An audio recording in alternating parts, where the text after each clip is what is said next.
Então vamos lá, livro do profeta Ezequiel, capítulo de número 47. Livro do profeta Ezequiel, vamos ouvir a palavra, se coloquem de pé para nós fazermos a primeira leitura. Livro do profeta Ezequiel, capítulo de número 47. E assim que você encontrar o livro do profeta Ezequiel, capítulo de número 47, diga graças a Deus. Vou ler o versículo de número 12 somente, depois a gente examina mais detalhadamente os versículos aqui do capítulo 47. Vamos lá. Ezequiel 47, versículo 12, está escrito assim: E junto ao ribeiro, à sua margem, de uma e de outra banda, subirá toda sorte de árvore que dá fruto para se comer. Não cairá a sua folha, nem perecerá o seu fruto, mas nos seus meses produzirá novos frutos, ou seja, nos meses devidos haverá renovo, porque as suas águas que regam essas árvores, que vão umedecendo as suas raízes, estas águas, elas saem do santuário. Presta atenção, as águas saem da onde? Do santuário. Ela não sai da rua, ela não sai da casa, ela não sai da cidade, ela sai da onde? Do santuário, da onde as pessoas se reuniam para cultuar a Deus. Essas águas procedem do santuário. É do santuário que procedem essas águas. E o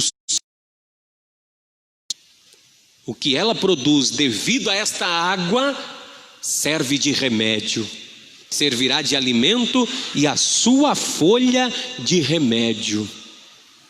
Essa água que procede do santuário, aonde se reuniam para cultuar a Deus, onde eles se reuniam para buscar a Deus, estas águas que saem do santuário, que rega a terra por onde ela passa, e esta água por onde vai passando, vai trazendo vida a cada árvore, e estas árvores vão se tornando frutíferas a cada mês no seu devido tempo.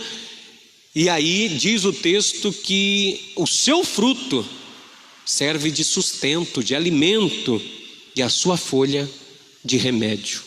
Então eu vou ler mais uma vez o versículo 12. E junto do ribeiro que estas águas produziu, um grande ribeiro, de maneira que dava para nadar, o profeta diz que junto ao ribeiro que estas águas formou, a sua margem, tanto a de um lado, de uma outra banda, como de outra, subirá toda sorte de árvore, ou seja, todo tipo de árvore brotará de um lado e de outro. Por onde essas águas iam passando, iam produzindo vida e iam nascendo árvores. Ele está tendo uma visão, o profeta. E cresceu árvores de ambos os lados, de toda sorte de árvore que dá fruto. Não é uma árvore estéril, é uma árvore que produz fruto para se comer, para alguém chegar e usufruir do fruto, se alimentar do fruto que estas árvores produzem.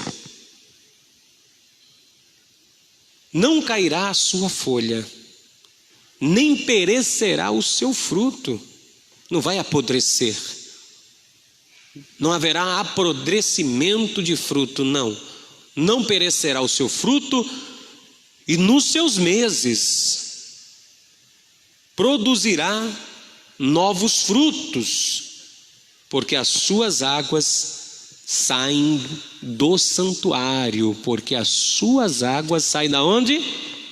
Do santuário. E o seu fruto servirá de alimento, e a sua folha de remédio. Amém? Eu vou ler o versículo 12 e você repete comigo só a parte final aqui do versículo. Porque as suas águas saem do santuário, porque as suas águas saem do santuário, e o seu fruto servirá de alimento e a sua folha de remédio. Amém? Desocupe as tuas mãos agora, você que crê nessa palavra, e vamos usar as mãos para dar a tua melhor salva de palmas para a palavra de Deus. Vai aplaudindo com toda a tua força a palavra do Senhor, e enquanto você aplaude, abra a tua boca e dá glória a Deus. Isso, aplaude e glorifica, vai aplaudindo e exaltando, vai aplaudindo e dizendo glória, glória, glória, glória. Isso, vai glorificando. Senhor nosso Deus e nosso Pai, meu Deus, nós estamos neste lugar aqui para ser o teu santuário, para ser, meu Deus, o teu templo. Então vem, Senhor, com teu Espírito, tome a vida do pregador, tome a vida do mensageiro, meu Deus, que eu diminua, que eu desapareça nesse altar. Tome o teu lugar de honra agora, envie a tua palavra com poder e autoridade, não somente os que estão aqui na igreja, mas os que estão ouvindo pela internet. Meu Deus, envie esta palavra e faça nova todas as coisas, em nome do Senhor Jesus. Diga amém, Jesus. Digam graças a Deus. Pode sentar, por gentileza. Meus amados, o templo de Jerusalém, o lugar de culto do povo judeu, onde eles celebravam e cultuavam a Deus, estava derribado nesta época aqui do profeta Ezequiel. Não tinha templo, não tinha mais lugar de culto, não estava tendo culto mais no templo, porque nos dias de Nabucodonosor e do rei Zedequias, Nabucodonosor devastou Jerusalém e queimou o templo, devastou o templo, porque os judeus, os sacerdotes e todos os anciãos do povo haviam profanado o lugar, o santuário. E já que eles não honravam aquele lugar, não havia motivo de ter lugar para cultuar a Deus, porque eles valorizavam muito o santuário e desrespeitavam o Senhor do santuário. Diziam Senhor, Senhor no santuário, mas o coração estavam totalmente distante de Deus. E o pecado e a iniquidade do povo, do grupo sacerdotal, foi aumentando tanto, que chegou uma hora que tornou-se insuportável as narinas do Senhor, e Deus disse: vou permitir que a nação seja assolada e o meu santuário queimado. E Zedequias era o rei da época,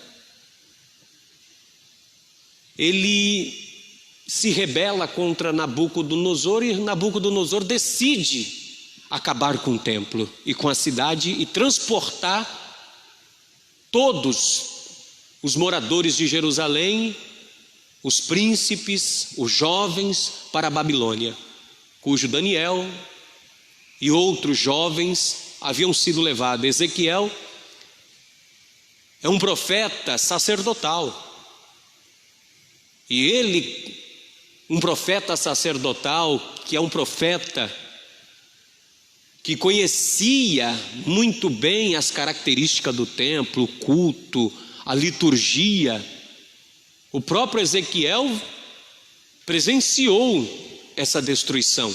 Eu quero que você vá comigo no livro de Crônicas, para que você veja quando o templo foi terrivelmente devastado por Nabucodonosor.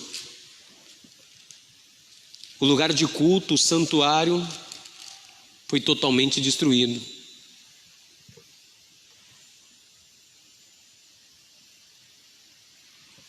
Vamos lá, segundo livro das Crônicas.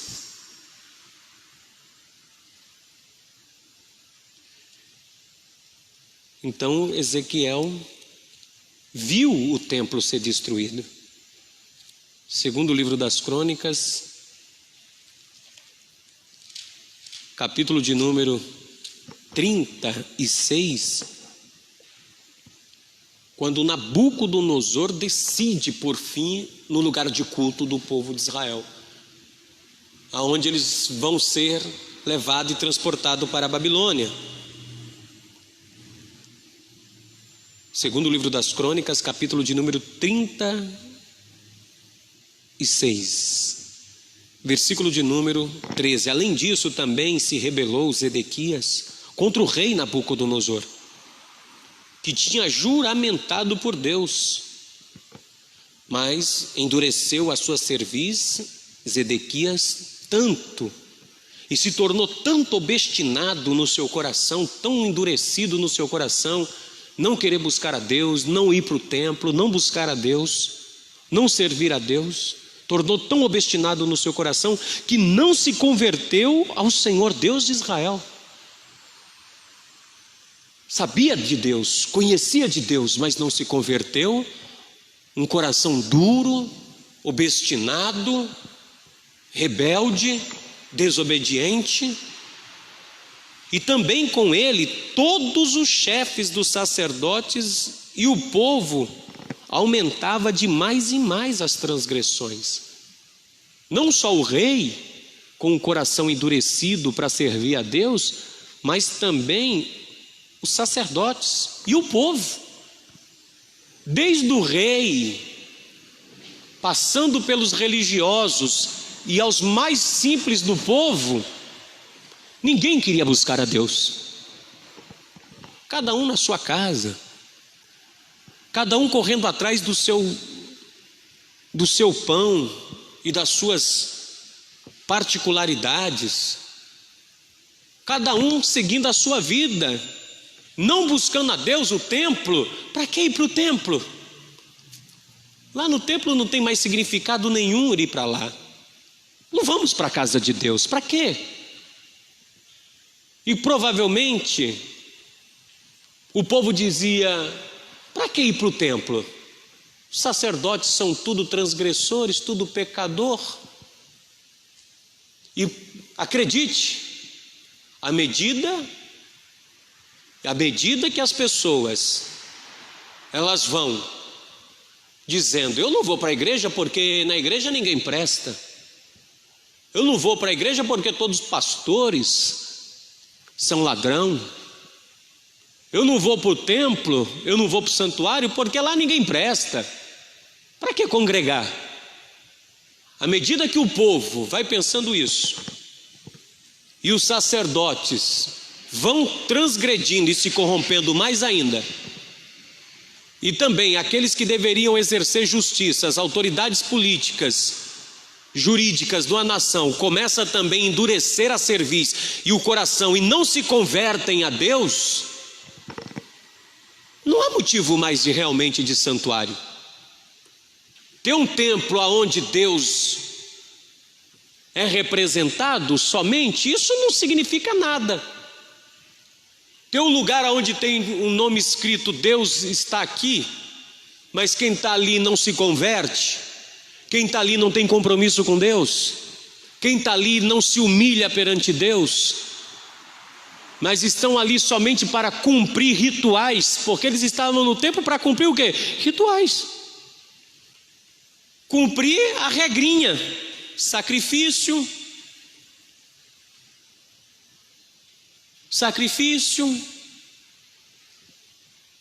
acender o candelabro, matar cordeiro, sacrifício, limpar o templo, mas compromisso com Deus, com o coração convertido, não tem mais. Nem o rei, nem os sacerdotes e nem o povo. Mas veja que tem o templo, tem o santuário, mas o povo está seco de Deus. São como árvores secas, são árvores que não dão frutos nenhum, são como árvores plantadas na terra, mas não são árvores frutíferas, são secos, endurecidos, como diz que não se converteu ao Senhor, tanto se obstinou o seu coração. Era o coração do rei obstinado, era o coração dos sacerdotes, era o coração do povo, tudo obstinados e não se converteram ao Senhor. E aumentava no versículo 14, olha só, e aumentava em mais as transgressões. Mais aumentava o povo, mais se distanciava de Deus. Você acha que a pandemia afastou as pessoas da igreja? Não, só revelou o que estava no coração das pessoas. As pessoas não se tornam maus, as situações revelam o que realmente está no coração das pessoas. Porque não é a pandemia o motivo das pessoas virem à igreja. Antes da pandemia já não tinham prazer de vir à igreja. Porque em mais aumentava a transgressão, o coração obstinado, e não se convertiam ao Senhor. Era só rituais religiosos, eram só ritos. Eram só ritos e performances de cultos, como era feito nos dias do profeta Ezequiel e nos dias do rei Zedequias, quando Nabucodonosor destrói o templo.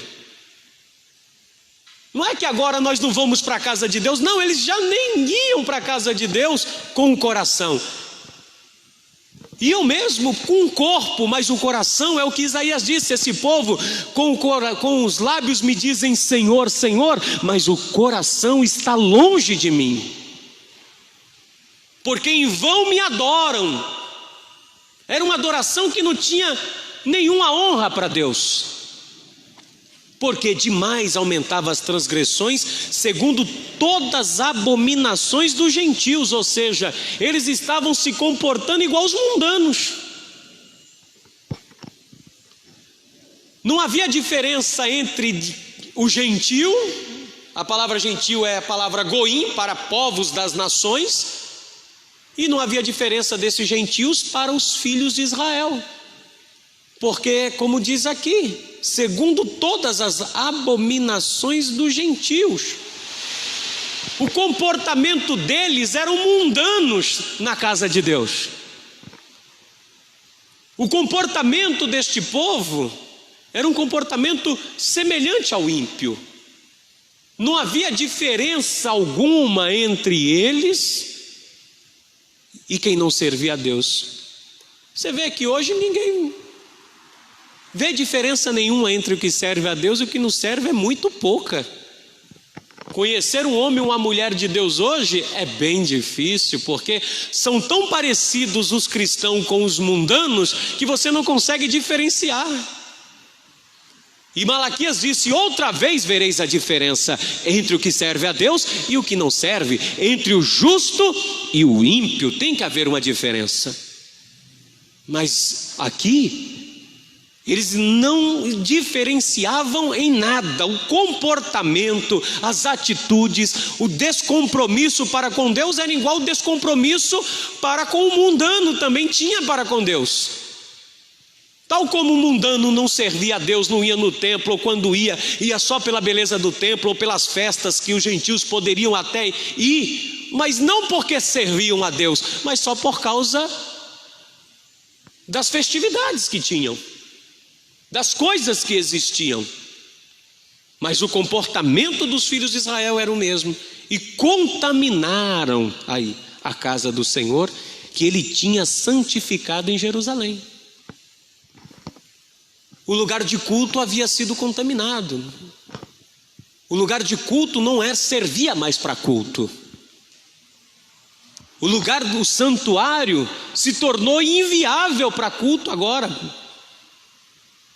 o qual o Senhor tinha santificado para ali fazer habitar o seu nome, porque aonde estiver 2 ou 3 reunidos no nome do Senhor, ali ele está presente. Então o lugar se torna santificado, porque todo lugar que colocar a planta dos pés, Deus se faz presente. E se nós que somos representantes do Senhor, nós que somos filhos de Deus, servos de Deus, nos comportamos como o gentio, o culto se torna profanado. Profanar a casa do Senhor. E o Senhor Deus de seus pais lhe enviou a sua palavra. Deus tentou ainda, minha gente, avisar pelos seus mensageiros de madrugada, enviando-lhes, porque Deus se compadeceu do seu povo e da sua habitação. Você está entendendo? Deus disse: eu não quero acabar com o culto, eu não quero acabar com o povo e nem com o lugar de culto, eu não quero que eles sofram danos. E Deus usou vários mensageiros de madrugada, pregando, anunciando, dizendo para aquele povo amolecer o coração, ser mais comprometido com a verdade, ser mais comprometidos com o evangelho, buscar mais a Deus com todo o coração, se entregar mais a Deus. Mas esse povo não.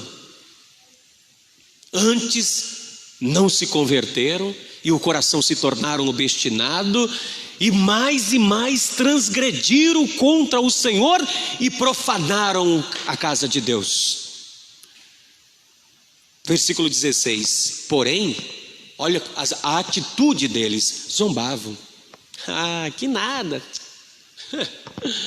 Tiravam onda ainda com a cara daqueles que pregavam-lhe a verdade. Ficavam fazendo chacota. O santuário que eles valorizavam, o lugar de culto, mas Deus mesmo já não estava ali, naquele lugar. Deus já havia saído, se retirado, por tamanha iniquidade e tamanha infidelidade para conservar a Deus. Então Deus se retirou, Deus deixou eles à mercê da própria sorte, porque eles zombaram dos mensageiros de Deus, desprezaram a palavra de Deus. Olha, vai lá, o profeta vai estar pregando. Não, para quê? E é assim que as pessoas fazem. É assim, vamos para o culto? Não, besteira, para quem ir para o culto? Zombam do culto. O pastor vai pregar de novo, a mesma palavra de sempre, vai falar, já sei, zombam, rejeitam a palavra de Deus. Zombam dos profetas, caçoam dos homens que anunciam a verdade, desprezavam os mensageiros de Deus. Mas Jeremias disse que eles gostavam de ouvir os falsos profetas, que diziam: olha, Deus não vai trazer juízo não, Deus vai trazer paz.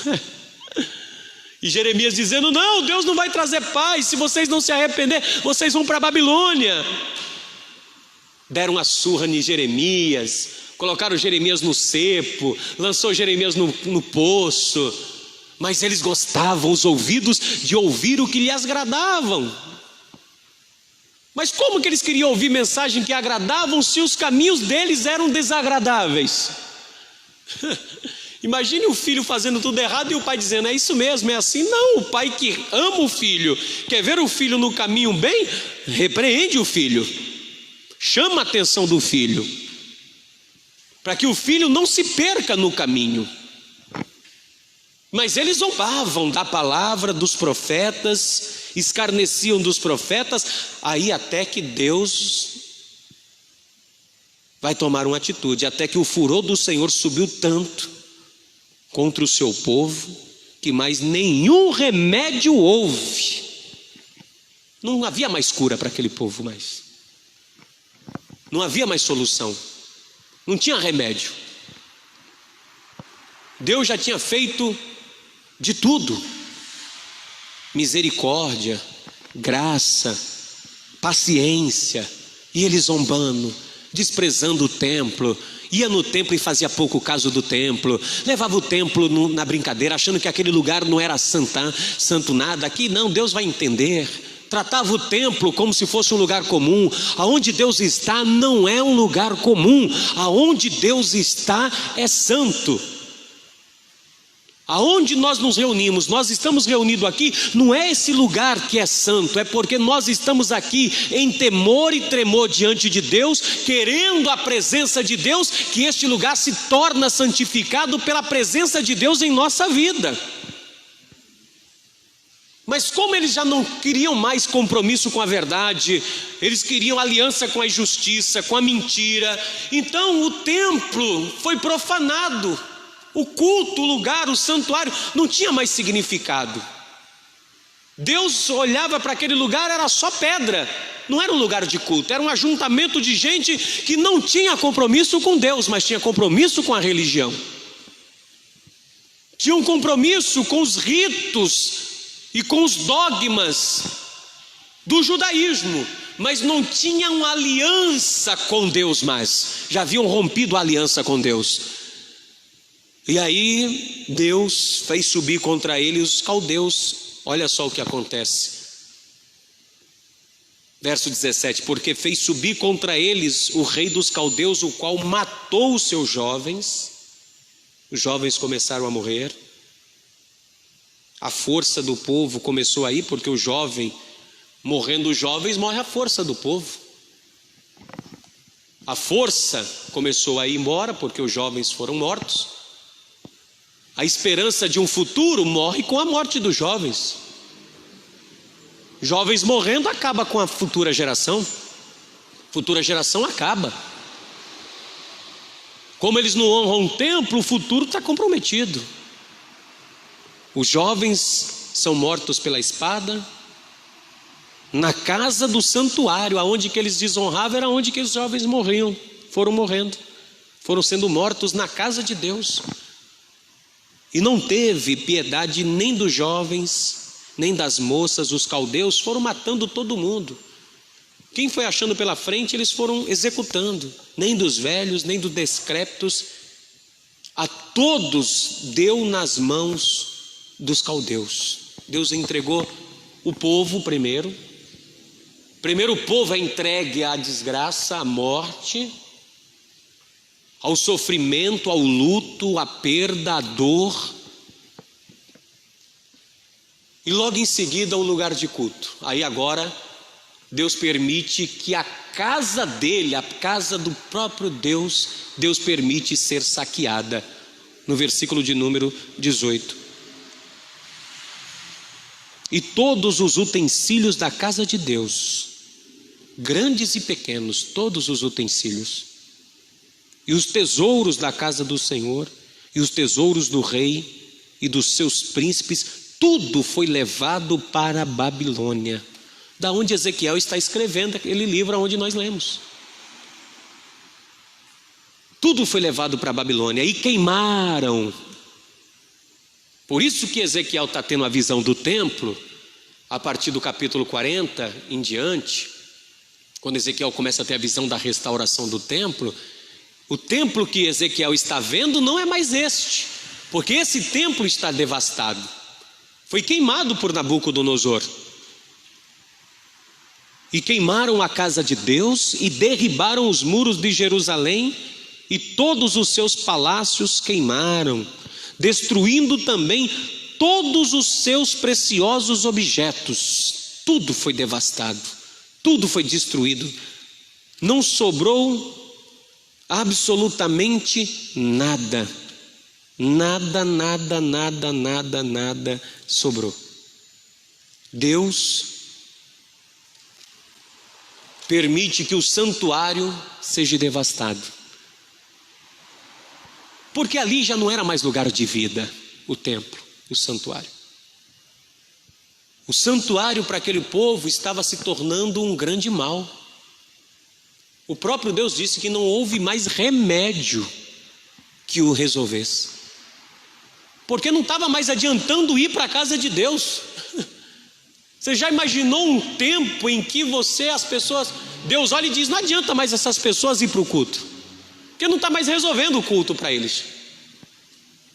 E parece o século 21, as pessoas vão para os cultos, mas saem dos cultos e continuam se comportando iguais aos gentios. Continuam se comportando da mesma forma. Para este povo, foi 70 anos de cativeiro babilônico. Para a nossa geração, está sendo quase 90 dias de quarentena, em que as pessoas não podem vir para a casa de Deus, e aí fica com falso discurso. Ai, que vontade de ir para a casa de Deus, mas quando tinha santuário, se comportava igual àqueles que não vêm para o santuário. agora estão em casa iguais àqueles que não vinham para o santuário. Se no templo, para que culto? Se eles vão no culto para adorarem a Deus e viverem segundo os preceitos e os mandamentos de Deus, mas no culto eles zombam dos profetas, tiram sarros dos homens de Deus, fazem chacota com aquilo que é de Deus, desprezam a palavra de Deus. Para que igreja? Para que lugar de culto? Se desprezam o lugar de adoração, se não respeitam o lugar de adoração. Volto a repetir, nós não cultuamos templo, não é o lugar, mas se reúne em um lugar, tem que haver o temor de Deus no lugar onde se reúne, e a partir dali ouvir a palavra de Deus, converter-se a Deus de todo o coração, deixar de ter um coração obstinado, para que este lugar onde se reúne pessoas, elas produzam frutos dignos de arrependimento e gerem vidas, para que outros se alimentem da vida daqui gerada. Então Deus disse: acaba com o templo, acaba com o culto, porque para esse povo não precisa mais de culto. E parece que está acontecendo nos nossos dias. Não quero ser pregoeiro da desgraça e nem da calamidade, mas hoje as pessoas queriam vir à casa de Deus e não pode. Aí você lê no livro do profeta Jeremias, eu não vou ler, Jeremias diz que eles sentavam junto aos rios de Babilônia, Ezequiel também, e choravam dizendo: que saudade quando nós íamos à casa de Deus, numa procissão, louvando a Deus e cantando, com falso discurso, mas quando tinham tempo para ir, não iam. Quando tinham tempo para vir na igreja, não vinham, mentiam e iam para casa. Ah, hoje eu estou cansado, para quem lá ouviu o pastor, já estou cansado de ouvir aquele homem. Já estou cansado de ouvir pregações, estou cansado de... estou estafado. Ah, não aguento mais igreja. Então agora fica em casa. Está cansado de ficar em casa? Está cansado de ficar em casa? Cansou? É, minha filha, está com saudade da igreja? Mas quando tinha igreja, não respeitava o lugar de culto, não tinha compromisso. Aí hoje você vê um monte de obreiro: eu queria fazer a obra hoje. Ué, mas a obra continua.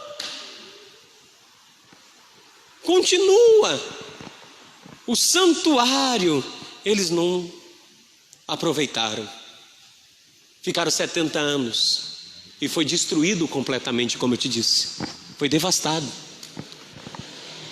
E Ezequiel lá em Babilônia tem a visão da restauração do templo, que o templo um dia seria restaurado e ele voltaria ao seu apogeu e à sua glória. De fato, depois do cativeiro babilônico, o templo foi restaurado. O livro do profeta Ageu: a glória da segunda casa será maior do que a primeira. Mas logo que eles voltaram, se esqueceram da casa de Deus, e Ageu disse: volte, vamos edificar a casa de Deus, porque a casa de Deus está abandonada. Logo que voltaram, não queria nada com o santuário. Você vê que o povo de Deus diz que quer Deus, mas na prática negam a Deus. Vamos no livro do profeta Ageu, quando esse povo volta de Babilônia, para você ver que não querem compromisso com Deus e com o santuário de Deus. E quando eu falo santuário, não são essas paredes, santuário eterno, fidelidade eterna com Deus. Livro do profeta Ageu,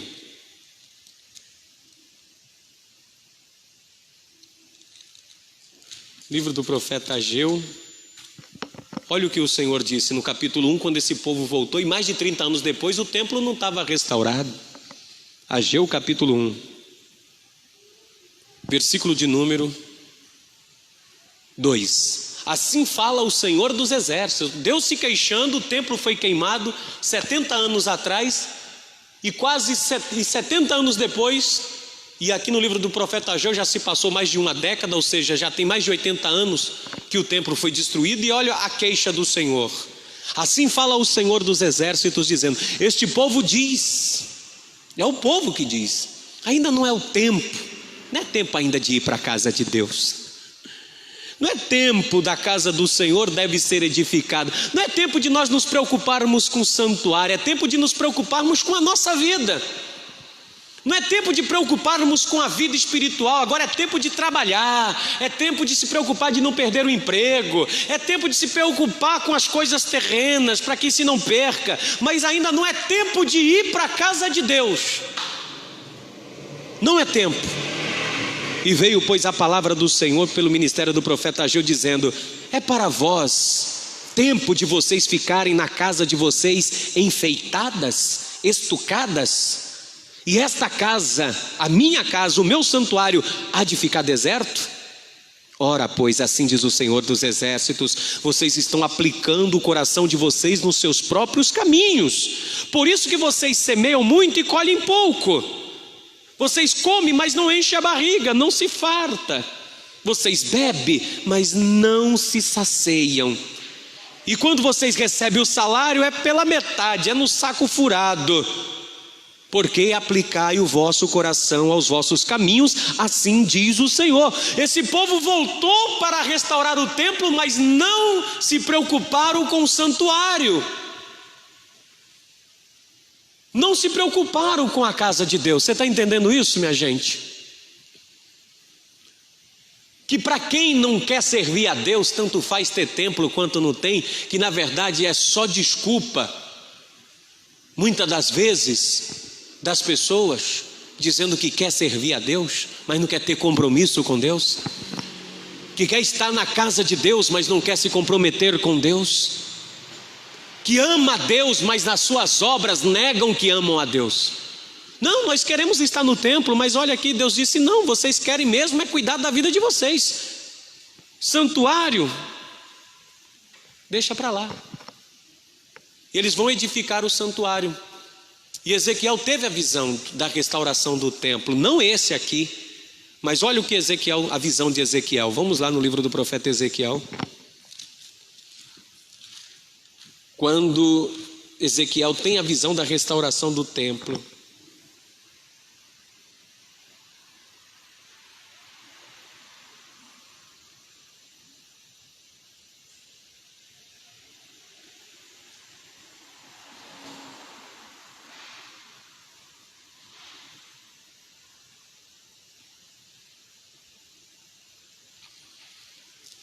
livro do profeta Ezequiel,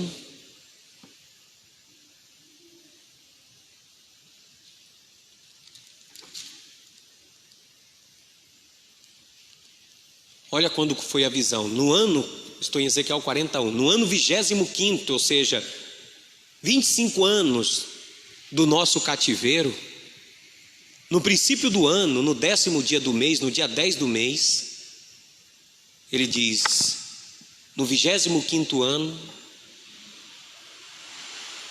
no nosso cativeiro, estando nós em Babilônia, 14 anos depois que a cidade foi ferida, já tinha passado 14 anos, mas era o 25º do cativeiro, mas era o 14º em que a cidade foi destruída. Naquele mesmo dia veio a minha palavra, veio a mão do Senhor e me levou para lá. Ele foi arrebatado em espírito e foi levado a Jerusalém, 14 anos depois, o profeta Ezequiel. E em visões de Deus me levou à terra de Israel e me pôs sobre um monte muito alto. E havia sobre ele como um edifício de cidade para a banda do sul. E havendo-me levado ali, eis que um homem cuja aparência era como a aparência do cobre, tendo um cordel, uma fita de medir, de linho na mão, e uma cana de medir, estava em pé à porta e disse: filho do homem. E disse-me o homem: filho do homem, vê com os teus olhos e ouve com os teus ouvidos e põe no teu coração tudo quanto eu te fizer ver, porque para tu mostrar, foste tu aqui trazido. Anuncia, pois, à casa de Israel tudo quanto vires. E aí ele vai ver o templo, lugar do templo, ele vai ver os átrios, vai ver os vestíbulos, ele vai ver partes do templo todo, vai ver o alpendre, a câmara, e vai tudo medindo. Eu não vou ler todo aqui a extensão, mas esse homem que levou Ezequiel até Jerusalém mostra de cima de um alto monte, como ele disse, para ele olhar para a cidade, e depois leva ele para ver partes do templo de Jerusalém. Levou no átrio interior e por diante. Veja aqui no capítulo 41, versículo 1: então me levou ao templo. Verso 41, estou em Ezequiel, livro do profeta Ezequiel 41, verso 1. Então me levou ao templo e mediu os pilares, 6 côvados de largura de uma banda, 6 côvados de largura da outra, para a largura do tabernáculo. E aí começa a medir também o templo. Veja que ele está tendo a visão do templo, todo devastado. Levou fora do santuário. Veja aqui no capítulo 42, eu não vou lendo não vou ler todos os versículos, porque está mostrando as estruturas e medindo, detalhes por detalhes do templo. Ezequiel 42, depois disso me fez sair para fora, ao átrio exterior, para a banda do caminho do norte, e me levou às câmaras que estavam defronte do largo vazio, que estava defronte ao edifício, a banda do norte, e vai medindo toda a parte do átrio, das câmaras santas. Ele está fazendo levar o profeta, ele está numa visão, e o profeta está percorrendo todos os lugares do templo e medindo, com esse cordel de medir.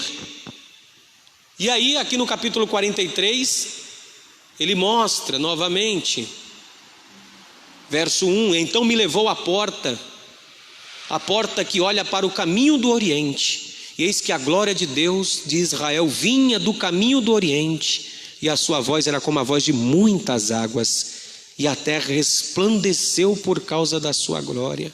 E o aspecto da visão que vi era como de uma visão que eu tinha visto quando vi destruir a cidade, e era visões como que vi junto ao rio Quedar, e caí sobre o meu rosto, e a glória do Senhor entrou no templo pelo caminho da porta, cuja face está para o lado do oriente.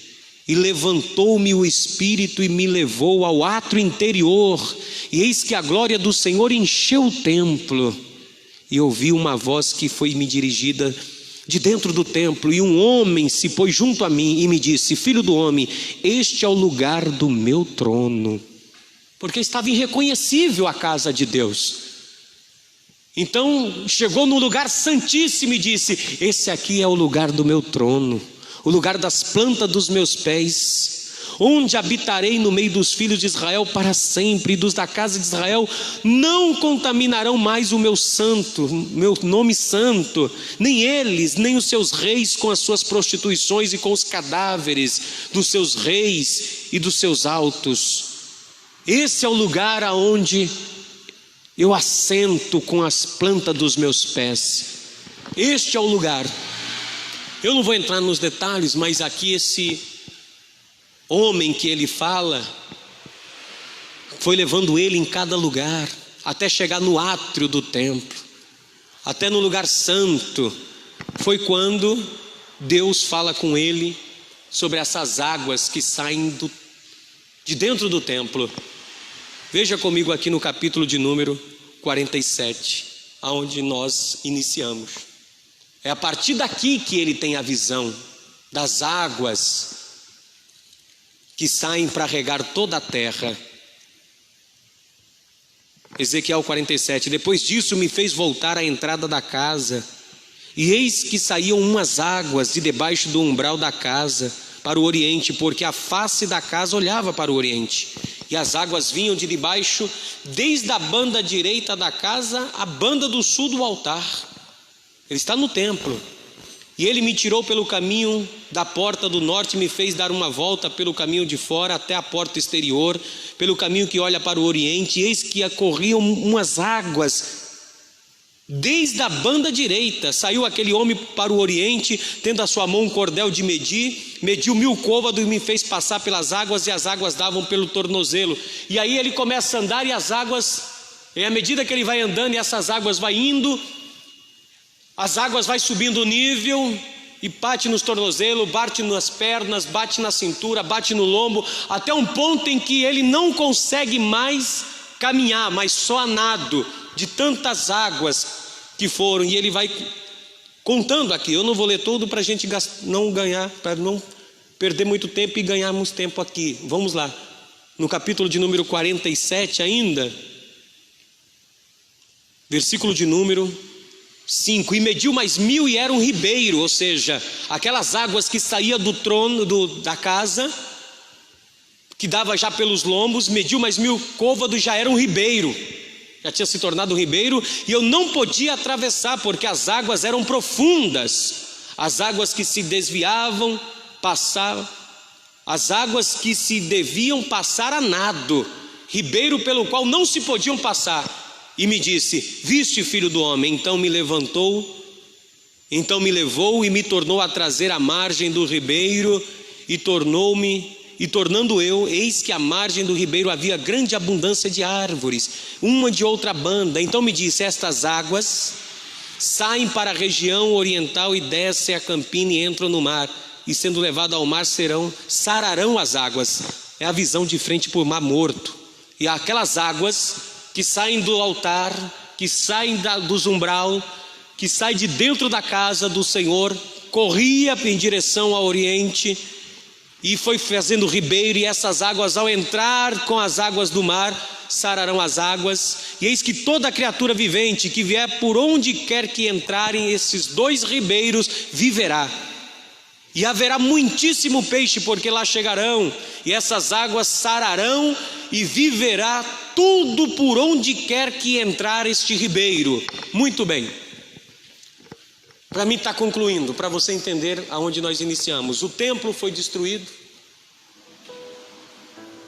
Jerusalém devastada, Ezequiel está em Babilônia, no 25º ano do cativeiro, no 14º ano da destruição de Jerusalém, e ele vê a visão do templo devastado, cada lugar, até chegar no lugar santo. E aí depois ele saindo do templo, ele tem essa visão, águas saindo e indo em direção ao mar morto, e por onde essas águas iam passando, iam produzindo vida. As pessoas iam sendo curadas, ou melhor, aonde ia passando, a terra era curada, os peixes voltaram a viver. E o que eu quero que você aprenda hoje?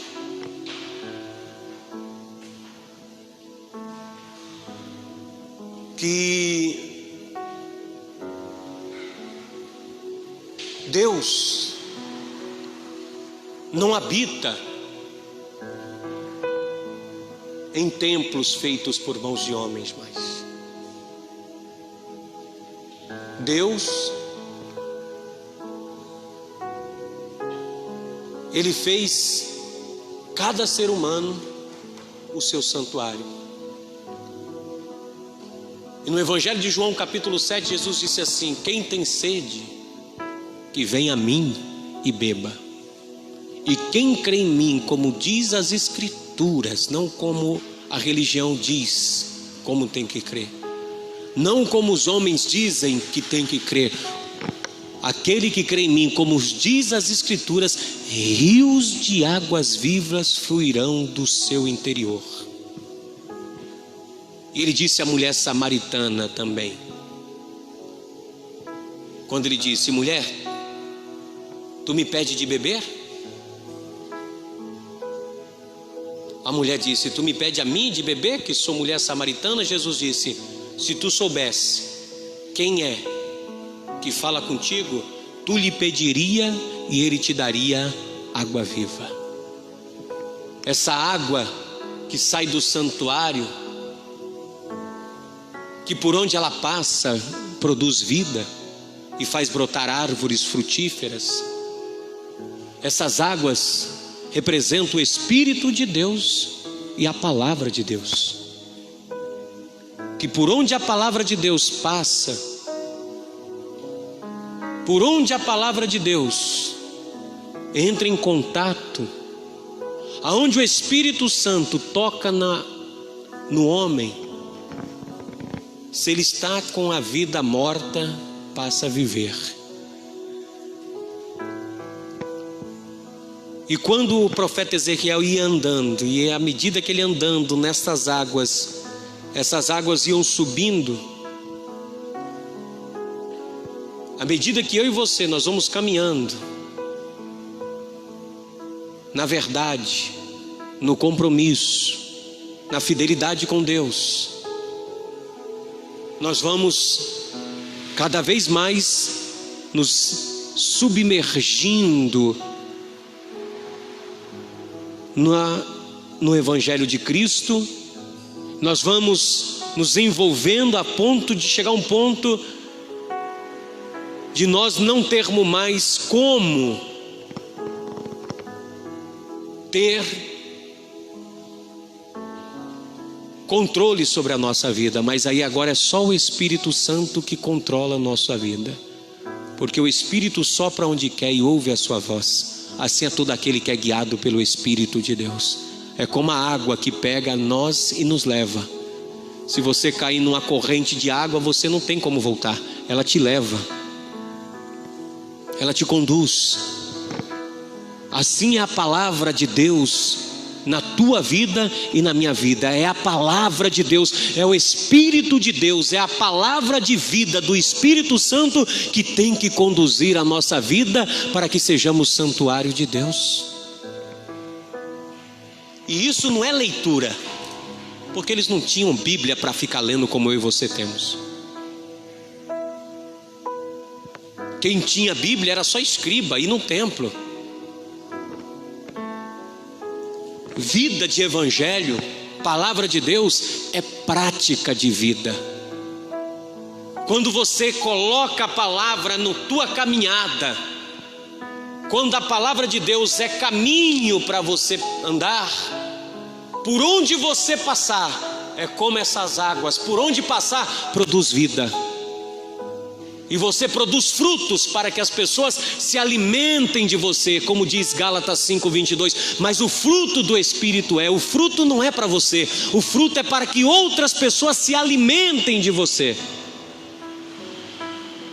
Você tem que ser o santuário de Deus. Você tem que ser esse santuário que flui água, que flui a palavra de Deus através da sua vida.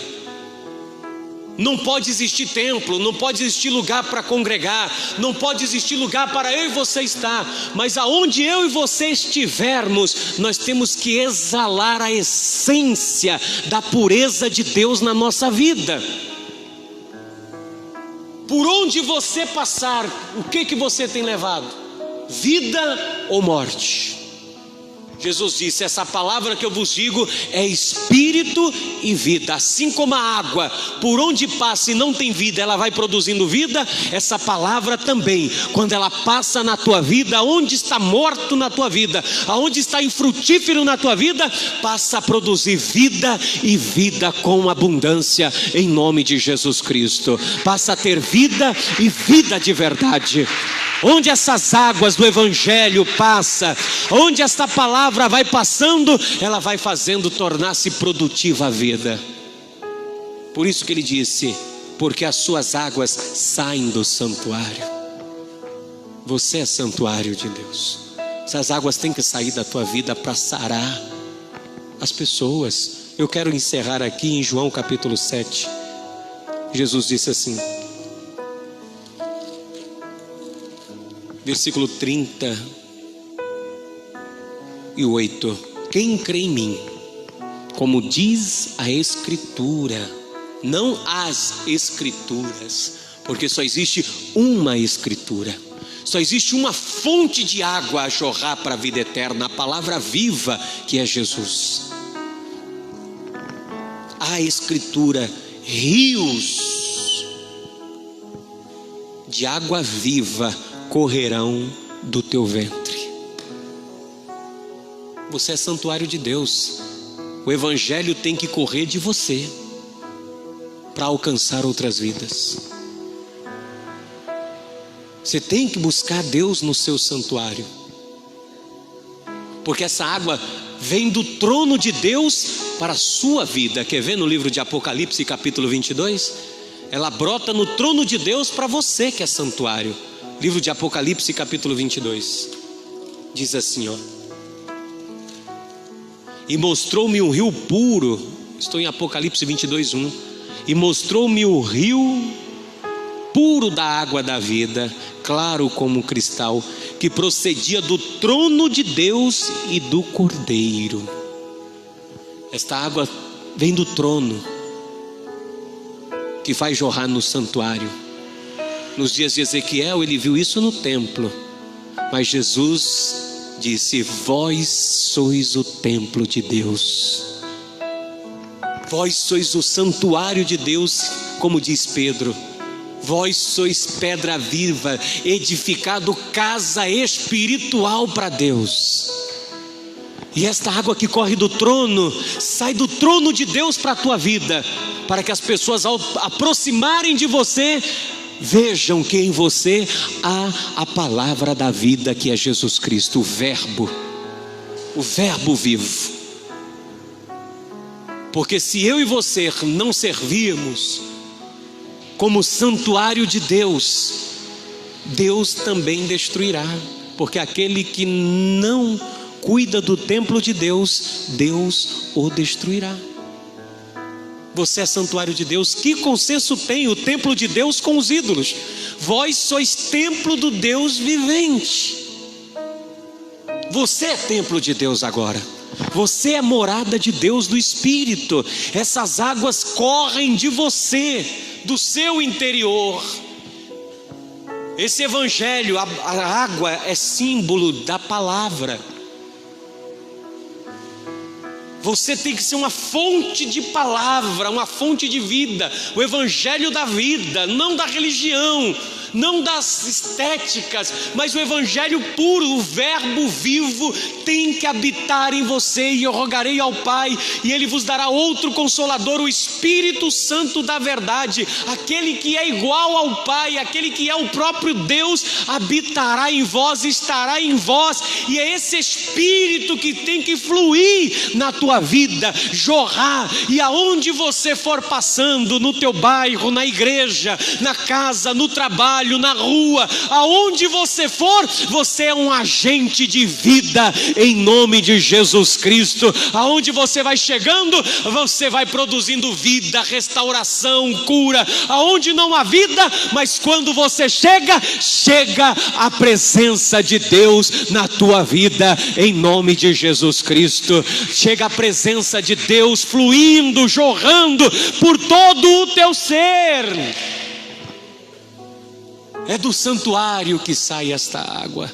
E para você ter essa água, você tem que buscar do trono de Deus. Por isso, se coloque de pé, que nós vamos buscar essa presença agora.